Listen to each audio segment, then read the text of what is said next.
Bonjour à tous.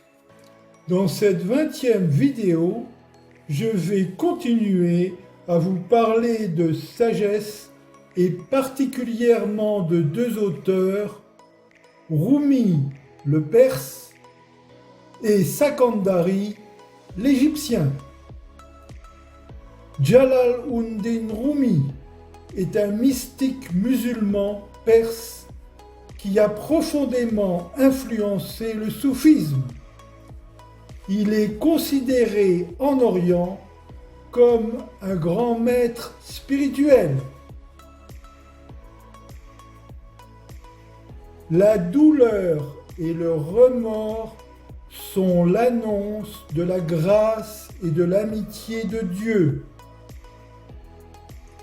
Si tu découvres un défaut en ton frère, il te faut savoir qu'en toi-même, ce défaut existe. Le sage est semblable à un miroir. Tu vois en lui ta propre image, car le croyant est le miroir du croyant. Écarte ce défaut qui te blesse. En réalité, c'est par toi-même que tu es meurtri. Ne dit-on pas que l'homme est un animal qui parle ? L'homme a deux composantes. Il se nourrit dans ce monde en tant qu'animal, en assouvissant ses passions et ses désirs. Mais, pour ce qui est de la quintessence de son être, sa nourriture consiste en la science, la sagesse et la vision du Seigneur. La parole est à la mesure de l'auditeur. S'il ne l'élargit pas, la sagesse non plus ne jaillit pas. Tant qu'il puisera et assimilera la sagesse viendra.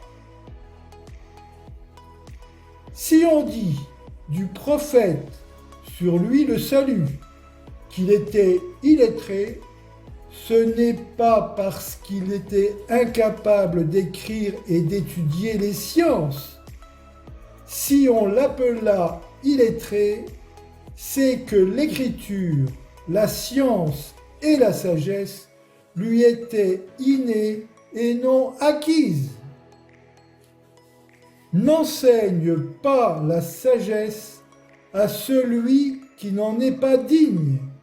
Autrement, vous avez lésé la sagesse. Et n'empêchez pas d'apprendre la sagesse à celui qui est digne de la sagesse. Autrement, c'est lui que vous aurez lésé. La sagesse n'est pas une science de polémique, mais plutôt de vision. Il ne faut pas perdre l'espoir en Dieu. C'est le commencement de la voie de la sécurité. Si tu ne marches pas sur cette voie, connais au moins le commencement du chemin et ne dis pas « j'ai commis des fautes ». Efforce-toi d'être toujours droit et rien de tortueux ne te tordra. La droiture est le bâton de Moïse et le tordu est la magie. Dès que la droiture est manifeste, elle dévore toute magie. Si vous faites du mal, vous le faites à vous-même. Le dommage n'atteint pas Dieu. Dieu ne regarde pas vos visages, ni même vos œuvres. Il ne regarde que vos cœurs et vos intentions. La foi est le discernement qui distingue la vérité de l'erreur, les choses sans valeur de celles qui en ont. Pour celui qui n'a pas la faculté de discerner, ces paroles sont vaines. Le discernement est une faculté importante. En résumé, le monde est comme une montagne. Ce que tu dis de bien ou de mal, tu en entends l'écho. Si tu penses « j'ai dit quelque chose de bien » et la montagne a répondu quelque chose de vilain, c'est impossible. Il est impossible que le rossignol chante dans la montagne et qu'on entende le cri de l'âne. Sois sûr que tu as imité le cri de l'âne. Les rayons des lumières de Dieu le Très-Haut ne sont pas contenus dans le cœur, mais si tu les cherches, tu les trouveras là, dans le cœur, en tant que reflet de sa propre lumière, de même que tu trouves ta propre image dans le miroir. Pourtant, ton image n'est pas dans le miroir, mais quand tu t'y regardes, tu te vois. Le mauvais caractère et la dépravation dans l'homme sont un voile qui cache son essence profonde. Ces mauvaises dispositions font que son essence est voilée et l'on ne peut soulever ce voile sans de grands efforts. Où que tu sois et dans quelque situation que tu te trouves, essaie toujours d'être un amoureux et un amoureux passionné. Une fois que tu posséderas l'amour, tu seras toujours un amoureux dans le tombeau, lors de la résurrection, dans le paradis, à jamais. Ahmad ibn Atta Allah as-Sakandari est un théologien musulman égyptien, juriste et maître soufi de renom. L'effort que tu déploies pour obtenir ce qui t'est garanti et ta négligence à t'acquitter de ce qui t'est demandé montrent l'obscurcissement de ta clairvoyance. Que le délai mis à t'accorder ce que tu as demandé par des prières insistantes ne cause pas ton désespoir.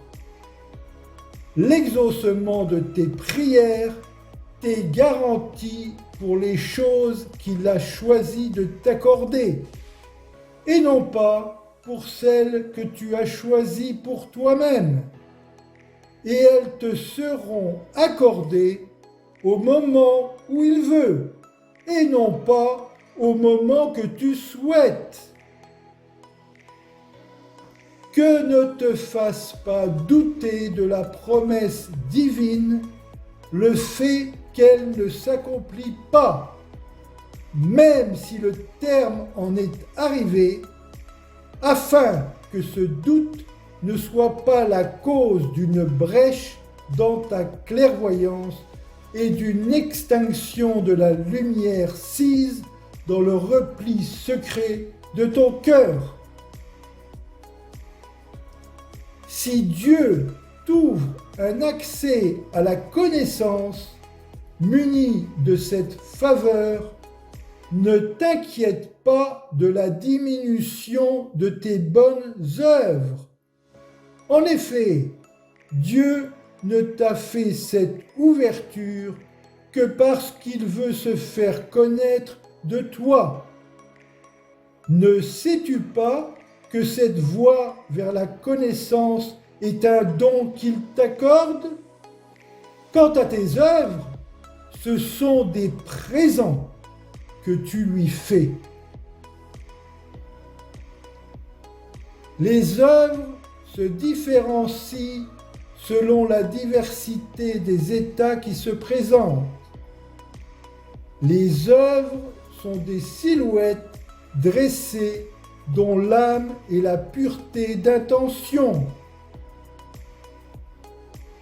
Enfouis ton existence sous le sol d'une vie obscure. Le germe issu d'une graine non enfouie ne parvient pas à produire des fruits.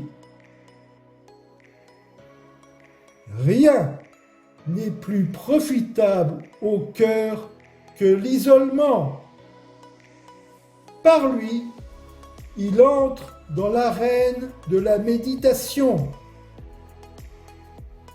Comment un cœur pourrait être illuminé tant que les formes des choses existantes se reflètent dans son miroir? Ou comment pourrait-il entreprendre son voyage vers Dieu s'il est entravé par la concupiscence? Ou comment désirerait-il ardemment entrer dans la présence de Dieu sans s'être purifié de la souillure de son insouciance? Ou comment espérerait-il comprendre la subtilité des mystères avant de s'être repenti de ses moindres fautes? L'univers tout entier est ténèbres. Seul l'éclair l'apparition en lui de Dieu réalité. Qui regarde l'univers et ne voit Dieu réalité ni en lui, ni près de lui, ni avant lui, ni après lui, est dépourvu de toute lumière. Le soleil de la connaissance est voilé pour lui par des nuages que sont à ses yeux les traces de l'acte créateur. Comment pourrait-on concevoir que quelque chose le voile alors que c'est lui qui manifeste toute chose? Comment pourrait-on concevoir que quelque chose le voile alors qu'il se manifeste par toute chose?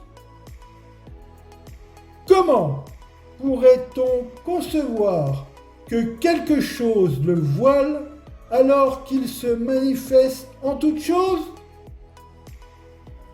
Comment pourrait-on concevoir que quelque chose le voile alors qu'il se manifeste à toute chose? Comment pourrait-on concevoir que quelque chose le voile alors qu'il est le manifeste avant l'existence de toute chose? Comment pourrait-on concevoir que quelque chose le voile alors qu'il est plus manifeste que toute chose? Comment pourrait-on concevoir que quelque chose le voile alors qu'il est l'unique et qu'avec lui n'existe nulle chose? Comment pourrait-on concevoir que quelque chose le voile alors qu'il est plus proche de toi que toute chose? Comment pourrait-on concevoir que quelque chose le voile alors que, sans lui, se serait manifestée l'existence d'aucune chose? Adresser une demande à Dieu, c'est douter de lui. Si tu le cherches, c'est qu'il est absent pour toi. Chercher un autre que lui, c'est insolence à son égard. Et si tu adresses à autre que lui une demande, c'est la preuve que tu es éloigné de lui. À chaque souffle que tu émets, il réalise en toi un de ses décrets. N'attends pas d'être débarrassé de tes tracas, car cela t'empêche d'être attentif à lui dans la situation qu'il t'a assignée. Ne t'étonne pas de l'assaut des tracas, tant que tu résides en cette demeure terrestre.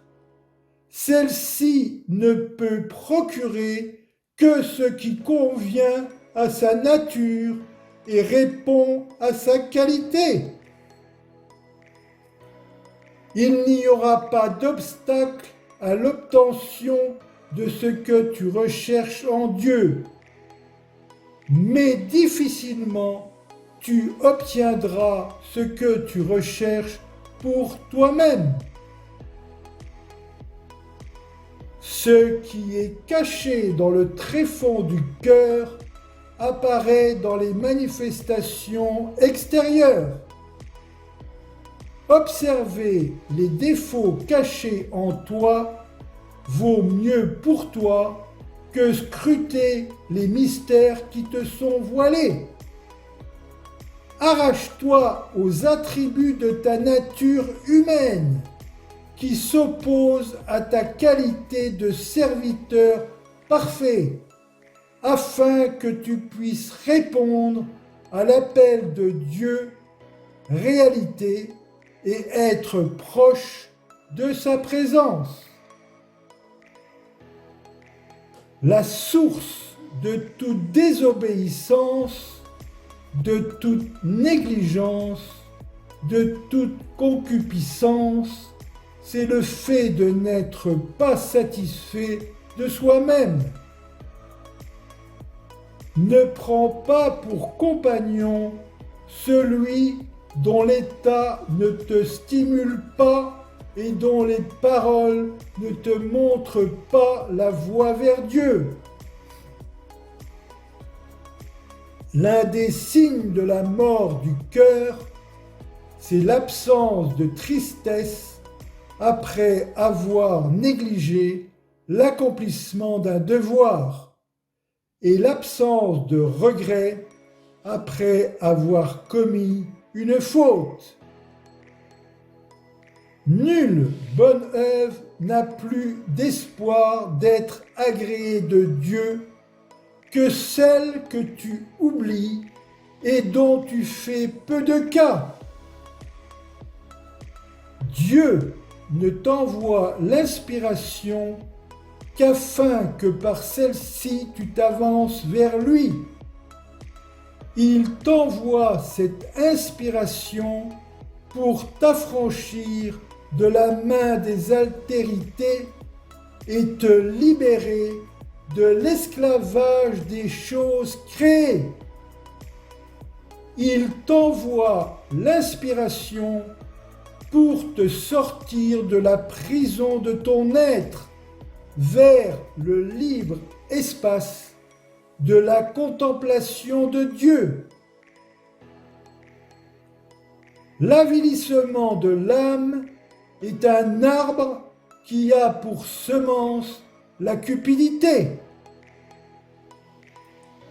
Il est rare que les inspirations divines se produisent autrement qu'à l'improviste, et cela afin d'empêcher les adorateurs de prétendre qu'elles sont la conséquence nécessaire de leur préparation spirituelle.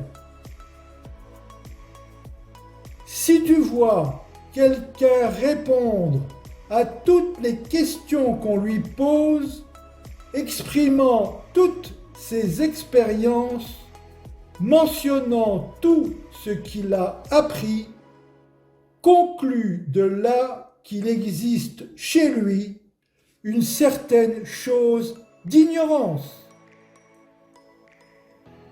Le véritable espoir est accompagné d'action. Sinon, il ne s'agit que d'un souhait. L'âme passionnelle regarde l'extérieur séduisant. Le cœur regarde le dedans, plein d'enseignements. Quand il te donne, il te témoigne sa bonté. Quand il te prive, il te témoigne sa puissance contraignante. Dans tout cela, il se fait connaître à toi et vient à toi avec sa bienveillance. Si la privation te fait souffrir, c'est parce que tu ne vois pas Dieu en elle. L'étourdi songe le matin à ce qu'il fera dans la journée. L'homme raisonnable pense à ce que Dieu fera de lui. N'est ton véritable compagnon que celui qui te fréquente tout en connaissant tes défauts. Seul est ainsi ton maître généreux. Le meilleur des compagnons est celui qui te recherche sans attendre de toi un profit. Les gens te loueront des qualités qu'ils supposent en toi. Mais toi, blâme-toi des défauts que tu sais posséder. Qui connaît Dieu réalité le voit en toutes choses. Qui est anéanti en lui est absent de toutes choses. Qui l'aime ne lui préfère rien. Réalise quelles sont tes qualités. Il te secourra des siennes. Sois conscient de ton humble condition. Il t'aidera de sa puissance. Sois conscient de ton impuissance. Il te secourra de son pouvoir. Sois conscient de ta faiblesse. Il t'assistera de sa force et de sa vigueur. Ces signes que l'on suit son caprice que de s'empresser d'accomplir des actes pieux surérogatoires et d'éprouver de l'ennui à exécuter les actes obligatoires. Vide ton cœur de tout ce qui n'est pas Dieu. Il s'emplira de connaissances et de mystères.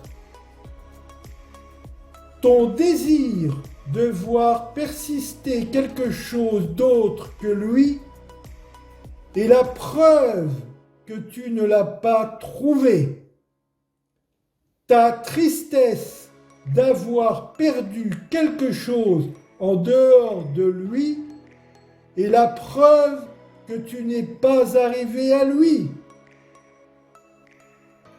Le bonheur, quelle que soit la variété de ses aspects, n'existe vraiment qu'en la présence de Dieu et sa proximité.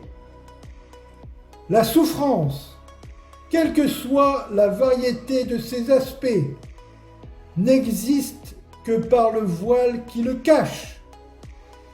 La cause de la souffrance est donc l'existence du voile. et la perfection du bonheur et la contemplation de sa face généreuse. La science utile est celle dont les rayons se répandent dans la poitrine et qui lève le voile du cœur. Qui prétend d'être humble est en réalité orgueilleux. En effet, ne peut s'abaisser que l'homme en rang élevé. Or, si tu prétends avoir un rang élevé, c'est que tu es orgueilleux.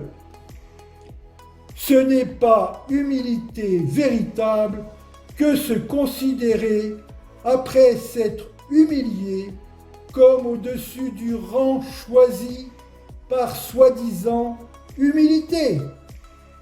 L'humilité véritable est celle de celui qui, s'étant humilié, se sent mériter un rang encore inférieur. La méditation, c'est le voyage du cœur dans les arènes des choses créées. La méditation est le flambeau du cœur. Lorsqu'elle disparaît, rien ne l'éclaire. Il y a deux sortes de méditation, l'une provenant d'un sentiment et de foi, l'autre de contemplation et de vision. La première est celle de ceux qui réfléchissent, la seconde, celle de ceux qui contemplent et discernent.